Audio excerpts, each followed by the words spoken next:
Olá, pessoal, muito boa noite. Obrigada aí pela audiência. Quase já 3.000 pessoas. Por gentileza, eu vou pedir para vocês de coração. Essa aqui é uma aula histórica, hoje é dia 28 de abril de 2022. Essa live vai ficar para oh, meu Deus do céu, para a posteridade. Obrigada, pai. Para a posteridade. É a primeira vez que esses dois gigantes da Bolsa se encontram numa live, né? Então, muito aprendizado gratuito. Dê o seu like para que esse vídeo chegue a cada vez mais pessoas, porque essa mensagem é realmente muito importante. Infelizmente, o que a gente vai aprender aqui hoje não se ensina nas escolas. Não se ensina na faculdade de economia, na faculdade de direito, na faculdade de contabilidade. Não se ensina no nosso sistema público ou privado de ensino, né, pessoal? As grades escolares. Aproveitem essa oportunidade e absorvam tudo que vocês conseguirem aqui. A ideia é a gente fazer um bate-papo agradável, falar sobre longo prazo, falar sobre dividendos, falar sobre consistência no aporte, que no longo prazo é o que realmente importa. E eu queria começar agradecendo aqui a participação do Dr. Lírio Parisotto. Muito obrigada por mais uma vez estar participando aqui conosco, sempre nos tratando com muito carinho. Ele que chama os dividendos de faz-me rir.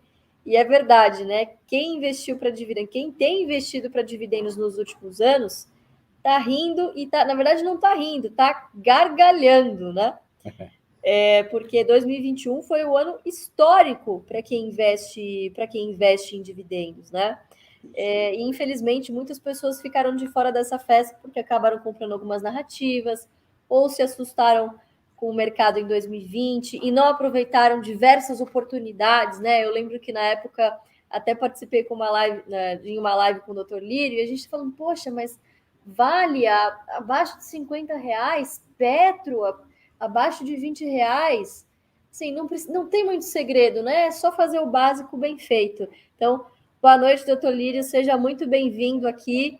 É um prazer recebê-lo. Tá no mudo, só desconecta, tira do mudo, por favor. Isso. É pouca prática, né? Tudo bem? Boa noite. Obrigada, viu? Boa noite, é um prazer estar aí com vocês. Legal. Pai, obrigada também o senhor pela sua disponibilidade, tá bom? É isso. A ideia, pessoal, é vocês aproveitarem aqui, como eu disse, bastante os ensinamentos que essas lendas da Bolsa aqui têm para passar para a gente. E não se esqueçam, antes da gente começar esse bate-papo aqui, Fabião e Fê, a gente está no nosso lançamento aqui da plataforma, a GF Mais 2.0. Pessoal, põe só rapidinho aqui, só a tarjinha, só para o pessoal ter em mente aí qual que é o nosso telefone. A promoção é a de 2 anos por 1, tá bom? O telefone está aí na sua tela. O QR Code está aqui em cima da minha cabeça. Não vou atrapalhar muito, vou deixar essas duas grandes lendas do mercado falarem, porque a ideia aqui hoje é muito conteúdo. E lembrando que, ao final, a gente vai simular como teria sido o seu investimento nesses últimos 10, 20 anos. Nós vamos se virar aqui para fazer ao vivo isso. Como seria, qual renda, qual patrimônio você teria hoje se tivesse investido consistentemente nos últimos 20 anos em duas ações, que é público, essas duas grandes figuras têm nas suas carteiras, tá bom? Então, vamos lá, pessoal. O Fê, Felipe, vocês querem começar falando algum recadinho antes da gente começar? Não, eu acho que a gente já poderia passar a bola para o doutor Lírio, inclusive. O que vocês acham? Aliás, doutor Lírio, estava vendo aqui no nosso chat, a gente tem alguns conterrâneos aqui do senhor, uma turma de Caxias do Sul, Bento Gonçalves, tudo lá da região. Eu queria, se possível, que o senhor fizesse uma breve apresentação aí, contando um pouquinho sobre o seu histórico, como que o senhor começou no mercado, enfim, como que o senhor chegou a ser esse gigante da Bolsa e pelo que o senhor passou ao longo desses anos, né? Porque eu tenho certeza que não foi uma jornada linear, nem sempre é fácil, tem aqueles momentos em que a gente comete erros, enfim. A gente gostaria de ouvir um pouquinho mais do senhor aí, se possível. Bom, a turma do Sul lá era para garantir um pouco de audiência, né? Lá que o pessoal não apareça, né? Nós já estamos aos milhares aí, então está tudo certo. Bom, minha história... Quando você fala com um público assim bastante disperso, tem uns que sabem, outros menos, enfim. Eu vou tentar ser muito breve. Eu comecei, o primeiro investimento eu fiz em 71, sempre contando. Ganhei um Fusquinha num concurso, apliquei na Bolsa, a Bolsa estava subindo 150% ao ano, Em 74, o que sobrou foi o dinheiro para um jantar com vinho barato, né? Aí eu fiquei estudando, tal, montei um negócio, uma loja em 78 e em 85 sobrou uma grana de novo e eu me lembro, eu sempre dolarizei um pouco a cabeça até porque tivemos tantos planos, né, que ficam difíceis às vezes ser assimilado o valor. Então coloquei $500.000 de novo em duas ações de duas empresas que hoje nem mais existem, Varig e Sharp. De novo eu apanhei, em 88 eu mudei de atividade do comércio para a indústria e comecei em 91, quando o Collor assumiu, o mercado de vídeo cresceu muito, porque tinha pouco dinheiro e o pessoal tinha dinheiro para alugar filmes, e deu para ter um dividendo, e coloquei tudo em Eletrobras, e em 3 anos multiplicou por 6, $2 milhões na época viraram 11, quase 12 milhões. E aí teve um crescimento, tive que investir na empresa muito forte para crescer. E em 98 eu voltei ao mercado e hoje me caiu um artigo muito interessante, né, do Brasil Jornal, escrito pelo Pedro Arbex. Olha o título da matéria: a Berkshire poderia despencar 99% e ainda assim bateria o Standard Poor's, que é o índice americano. Olha só, 99%, não é cair 10%. Aí eu participo de um fundo chamado Geração Elepar, em que começou em setembro de 98, R$1 era uma cota que por referência também era $1, né? O real e o dólar estavam juntos, né? 1 a 1. O fundo nos últimos meses ele variou entre 130 a 170 a cota. Então eu fiz uma continha rápida aqui que se a bolsa caísse 90%, eu ainda teria R$1,40, não é? Mais do que eu investi. Então são 24 anos de história em que subiu 14.000%. Claro que não é assim que se faz a conta tem que ser em cima de juro composto, que isso dá uma renda média de mais ou menos 23% ao ano, faça chuva ou faça sol, né? Então, olha só o absurdo, poderia cair 99% e ainda teria mais do que investiu em 24 anos. Então, o que é importante, né? Eu não estou aqui querendo ensinar ninguém e tal, mas como estamos falando com investidores ou potenciais investidores, o importante é a consistência no investimento. E lembrar que vai ter anos fantásticos e anos menos, né? Mas se ficar no longo prazo, se para em 1.000%, 5.000%, 15%. O grande guru do mercado acionário, que é o Warren Buffett, falaram isso para ele e ele, como sempre, bem-humorado, respondeu: é verdade, pode cair 99%, que ainda assim vou ficar no lucro.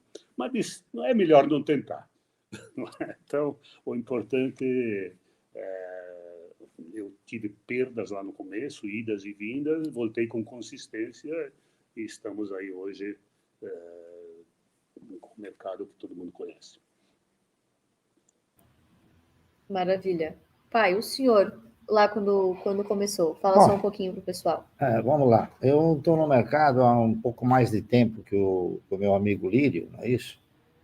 A gente começou com uma corretora chamada Cruzeiro do Sul, onde nós não detínhamos dinheiro para comprar uma corretora, então nós nos associamos e a corretora tinha que ficar no nome de um, ficou no nome do nosso sócio, que era o Danilo, né?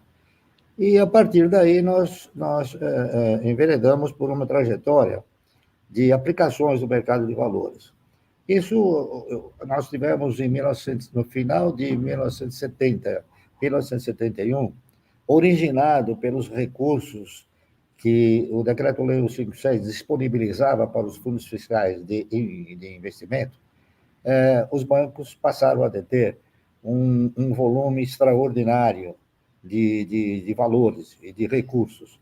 É difícil até em aplicar todos esses recursos no mercado, então eles optaram por uma trajetória, ou seja, procurar empresas que estivessem dispostas a democratizar seu capital e terem suas ações negociadas no mercado. Nós tivemos um período brilhante até mais ou menos junho de 1971, quando esses recursos deixaram de existir. A partir daí, então, o mercado começou a sofrer uma série de injunções negativas, com pressões que foram se acumulando em virtude daqueles momentos de ouro, enquanto os recursos detidos pelos bancos funcionavam na aceleração das cotações. Muito bem. Passou 71, e eu convencido de que esta nossa previdência não detinha condições de amparar o cidadão através da cessão de uma renda mensal que pudesse lhe garantir uma vida digna, eu, então, tentei, através das convicções que me eram no momento, tentar uma nova investida, né? E avaliei todas as aplicações da época e cheguei a uma conclusão, que todos aqueles que tinham uma renda boa, ou eles eram controladores ou eles eram parceiros de ações de capital aberto.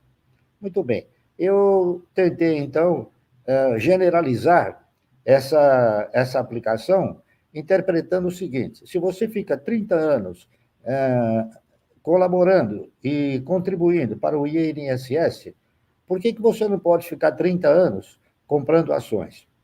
Então, eu estruturei um projeto, né, na qual eu propunha o cidadão investir 1.000 ações por mês durante 30 anos. Eu tinha a convicção, muito embora não tinha certeza, de que isso poderia ser um maná de resultados.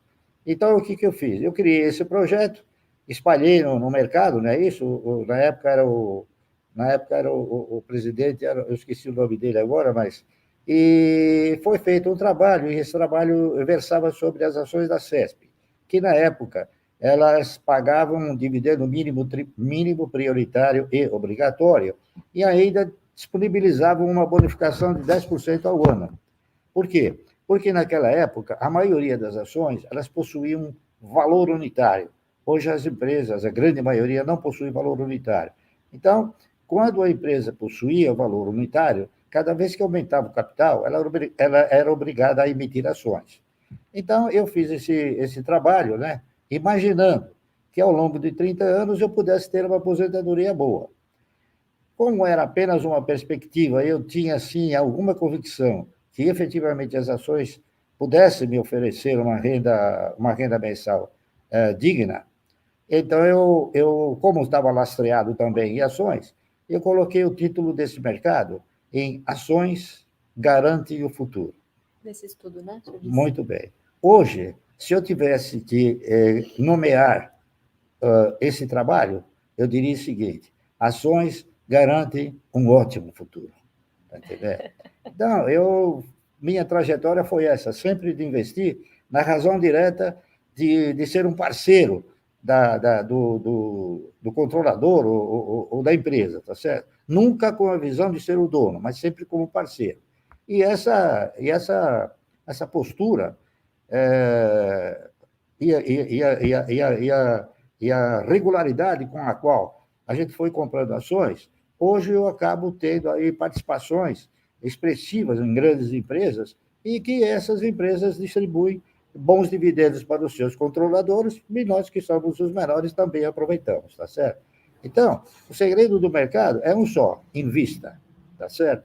Invista, porque você investindo nos projetos de empresa, você está investindo na geração de riqueza, na circulação dessa riqueza e na distribuição dessa riqueza, tá correto? Isso é universal, acontece em todos os países do mundo, e aqui no Brasil nós ainda caminhamos, né, para um mercado razoavelmente incipiente, porque a grande maioria que nós temos no mercado hoje, eles não são investidores, eles são especuladores que têm a visão do ganho a curto prazo, não é isso? E, no fim, eles acabam até se conscientizando que essa visão acaba sendo retratada como uma perda a curto prazo, tá entendendo? Então, a minha história é essa. O meu projeto ainda eu continuo fazendo. O que eu fazia em 1971, quando dei início a essa minha participação de parceiro no mercado, eu continuo fazendo até hoje, é claro, com valores diferentes, tá certo? Mas a filosofia não mudou e eu digo o seguinte, eu acredito que nos próximos 200 anos também não vai mudar. Ok? É isso que eu tinha que falar. Perfeito.